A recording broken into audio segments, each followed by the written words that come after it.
Bienvenidos nuevamente a nuestro programa Aromas del Distrito. Mi nombre es Tania Saldarriaga, guardabosque del DMI Cuchilla Jardín Támesis. El día de hoy vamos a socializar en nuestro programa el tema de fauna. Nosotros acá en el municipio tenemos un área protegida que muchos desconocen, en el que tenemos muchas especies de fauna, especialmente aves. Tenemos un sinnúmero de aves que migran a nuestro municipio y tienen unos colores muy vistosos que hacen que otras personas lleguen a él. Tenemos también dentro de nuestro plan de manejo unas especies sombrilla o especies objeto de conservación, que son las que nosotros más protegemos y que así, protegiéndolas a ellas, también podemos lograr proteger otras más pequeñas que muchas veces no logramos ver. Las especies que tenemos dentro de nuestro plan de manejo como objeto de conservación, tenemos diferentes especies de fauna. Tenemos el oso de anteojos, tenemos el loro orejiamarillo, tenemos también el venado y también tenemos el puma. Y tenemos una especie pues que para nosotros es recién descubierta, aunque ya hace mucho tiempo habitaba en estos sitios y en estas áreas, y es el olinguito. Es como un perro pequeñito, parece como un osito, es una especie muy bonita que muchas veces y que se extinguió y se creía extinto por la presión que tenía con los cazadores. Entonces son especies que no reconocemos dentro de nuestro territorio y que con estos programas lo que queremos es que ustedes los reconozcan y que aprendan a conocer cómo es su dieta, cómo es su alimentación, cómo es su distribución y cómo ustedes pueden ayudar a la conservación de estas. Aparte de estas especies de fauna, también tenemos unas aves migratorias que llegan desde la época de noviembre hasta más o menos mediados de marzo y se establecen acá en el municipio, entonces tienen unos corredores biológicos por los que se distribuyen. Tenemos una especie bandera que hace aproximadamente 5 años llegó al municipio, que es el gallito de roca, el Rupícola peruvianus. Es una especie muy vistosa y que por sus colores característicos llama a muchos visitantes. Esta especie se estableció hace relativamente poco y lo que queremos también es que la gente aprenda a conocer cuáles son las dinámicas que tienen estas especies y cómo nosotros debemos contribuir a su conservación. Por ejemplo, el tema de que los turistas empiecen a llegar a todos estos corredores biológicos está afectando directamente la distribución y el comportamiento de estas aves. Entonces para nosotros es importante que ustedes identifiquen en qué momento se pueden avistar, cómo las podemos avistar y cómo de una manera responsable podemos ayudar a que estas aves sigan en nuestro territorio, pero que conserven los comportamientos naturales que ellos poseen. Aunque hablamos del tema de estas aves migratorias y de la conservación que se debe tener, también tenemos que tener en cuenta que hay muchas especies de aves que tenemos en nuestros hogares y que aunque toda la vida las hemos considerado como domésticas porque las hemos domesticado y las hemos tenido dentro de nuestros hogares, tenemos que reconocer que estas aves son aves que deben estar al aire libre. Muchas personas tienen sinsontes, tienen numerosas aves dentro de sus casas y lo que hacen es que cambian toda su dieta, cambian su alimentación, su distribución y están afectando directamente estas especies. Lo que pasa con ellas es que cuando empiezan a perder su color, su pelaje y se empiezan a enfermar, ya las personas no las ven tan vistosas y lo que hacen es que hacen unas entregas voluntarias que para nosotros es muy complicado. Cuando una especie se saca de su hábitat natural para encerrarse en una jaula y cambiar toda su dieta, es un proceso casi que imposible volverla a reintroducir a ese hábitat anterior. Entonces es importante que nosotros, como lo decimos en numerosas ocasiones, a nadie le gustaría estar en la cárcel.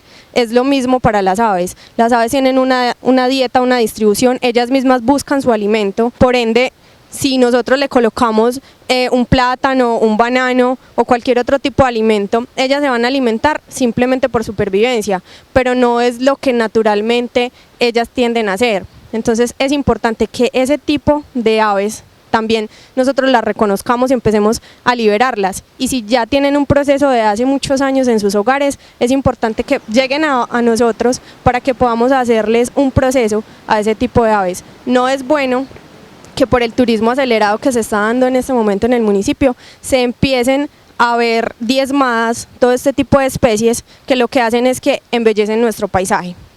Aparte, como les estaba comentando anteriormente, de que los turistas llegan a mirar las aves, a tomarles fotos, a grabarles videos, lo que están haciendo también es que se están llevando los huevos de estas aves. Entonces están afectando directamente su reproducción.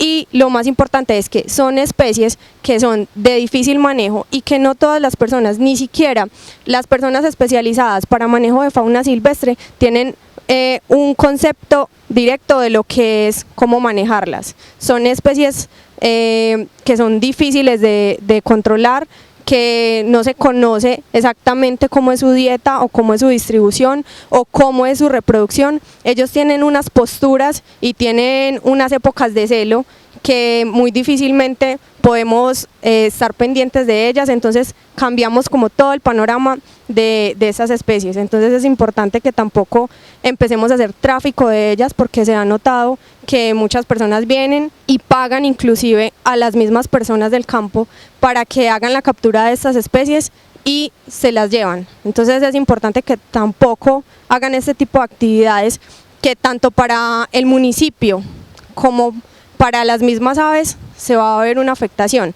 Primero porque va a cambiar pues todo el panorama de un ecosistema que hace mucho tiempo se estaba interviniendo, y porque también el municipio se va a ver afectado directamente con la pérdida de estas especies. Hay otro tema importante que debemos tocar y es el tema de las especies introducidas. Nos hemos encontrado muchas veces en que han traído especies de fauna de otros lugares con ecosistemas completamente diferentes y los introducen a estos ecosistemas, y lo que hacen es que crean enfermedades tanto a las especies que traen como a las que hay acá. Existen muchas especies invasoras, una de ellas es la rana toro. Es una rana que acaba con las otras ranas y con las otras especies que hay acá, creando hongos en ellas y produciendo la muerte. Entonces lo que estamos haciendo con esas especies es que podemos acabar con nuestro ecosistema. Muchas veces traen infinidad de reptiles, boas, cobras, animales que acaban, que no tienen una dieta definida acá porque tienen un ecosistema completamente diferente y pueden acabar con las especies que nosotros tenemos acá. Muchas personas se traen las especies sin conocer su dieta, entonces empiezan a darle alimentos que provocan que el animal empiece a enfermarse, empiece a tener conductas agresivas, y luego lo que hacen es entregarlos a la corporación. Y son, como les decía anteriormente, esta especie se tiene, pero es muy difícil volverla a introducir al ecosistema donde estaba anteriormente. Entonces es importante que si en algún momento se llega a tener conocimiento de que en alguna vivienda hay una especie introducida, una especie que nunca se ha llegado a ver, o por ejemplo boas, han traído infinidad, tortugas. Las tortugas son una de las especies que más domesticadas se tienen, y sin embargo presentan conformaciones muy diferentes a lo que en la naturalidad de ellas serían. Empiezan a darles lechuga, a darles tomate, a darles alimentos que en realidad en su ambiente natural, si ellas lo cazaran, serían alimentos que ellas no buscarían. Y luego empiezan a tener unas enfermedades y unas problemáticas que las personas que los traen no pueden controlar. Entonces es importante que esas especies se mantengan en los hábitats en los que viven y en los que han sobrevivido por muchos años. Existe un flagelo supremamente impactante para los ecosistemas y para los individuos que habitan en las zonas del distrito. Estamos hablando de la cacería. La cacería se ha convertido en una de las prácticas más criminales y sanguinolentas que se pueden haber registrado en cualquier otro sitio. Los seres humanos somos muy sensibles en cuanto a cómo hay algunas personas que se dedican a hacerle el mal a otras personas, pero no alcanzamos a dimensionar faltas tan graves que se han cometido con la fauna silvestre de nuestro país. Existen varios tipos de razones de ser de esa cacería, y una de ellas es la cacería de presa. La cacería de presa es aquella cacería que las personas acostumbran a hacer para obtener la carne de estos animales para el consumo familiar.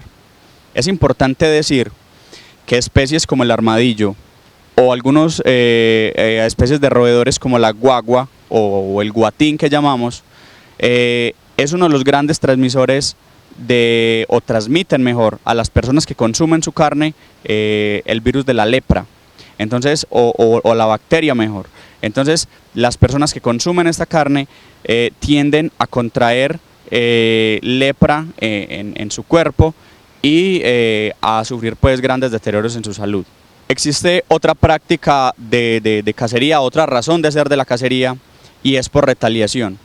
Significa que se empiezan a seguir especies como el oso de anteojos, como el puma y como otras especies que son depredadoras para cazarlas porque están provocando daños en los cultivos del ganado, en los cultivos de otras especies de animales que se tienen como las cabras o los caballos, y lo que se hace con esto es acabar con esas especies que están presentes en esta zona. Tenemos una información bastante errada y es pensar que el oso de anteojos es una especie que llega a los potreros a cazar las vacas y asesinar todo lo que encuentra allí. Es uno de los pocos osos en el planeta que es herbívoro, y si bien puede llegar a consumir carne, lo hace utilizando o buscando mejor carroña, que son cadáveres de animales que ya han fallecido. Los asentamientos humanos demuestran la poca capacidad de convivencia, demuestran la falta de tolerancia tan grande cuando entran a estos ecosistemas y asesinan a esos animales que allí habitan. Cuando estos animales, como los felinos, grandes felinos como el puma, por ejemplo, que tenemos presencia aquí en nuestro municipio, sale y empieza a hacer ataques en los animales de cultivo, es una muestra fehaciente de que los animales que son su presa ya los hemos acabado. Entonces entran los cazadores con antelación y cazan los armadillos, cazan los conejos, cazan las guaguas y cazan todos estos animales que les sirven a ellos de presa, y ellos no tienen otra opción que salir y buscar la comida cerca de las viviendas. Entonces consumen los animales de corral, las gallinas por ejemplo. Cuando estos ecosistemas se irrumpen de esta manera, se empiezan a dejar que estos animales ocupen unos espacios o unos territorios muy pequeños y empiece a perder aptitudes para la reproducción.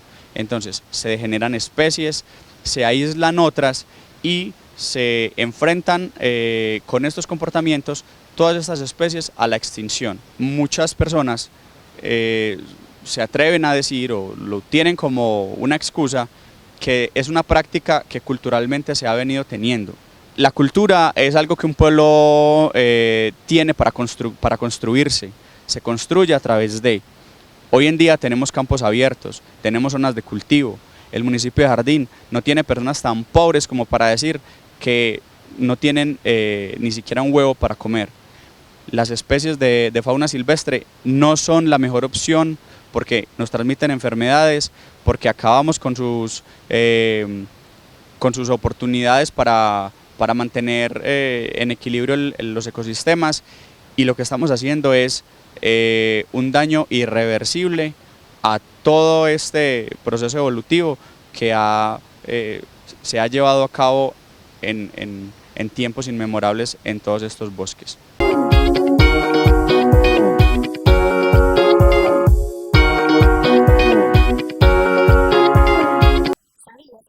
Hay 415 especies de aves respecto a las 1921 que existen en el país. En el municipio de Jardín se encuentran presentes casi el 22% de las aves presentes en este país.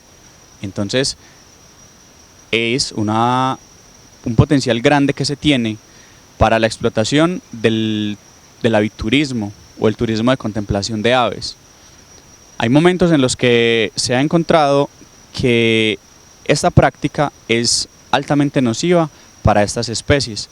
Entonces la invitación a todas aquellas personas que se ocupan a hacer recorridos con turistas para que evitemos la utilización del playback, la utilización de algunos elementos que son supremamente nocivos y que son altamente deteriorantes para la ecología de esas especies y de todas esas poblaciones vulnerables en nuestro municipio. Las aves son sembradores excepcionales de árboles, siembran más árboles que cualquier ser humano en toda su vida, dispersan semillas, polinizan algunas especies melíferas y todos los días están contribuyendo desde su accionar para que los ecosistemas estén más saludables. Nosotros no debemos acabar con todo lo que la conservación y los ecosistemas tienen a cargo. Mi nombre es Divería Raga, guardabosque del DMI Cuchilla Jardín Támesis, y los invito para que en una próxima oportunidad estén sintonizando nuestro programa Aromas del Distrito. Que tengan una buena tarde, hasta una próxima oportunidad.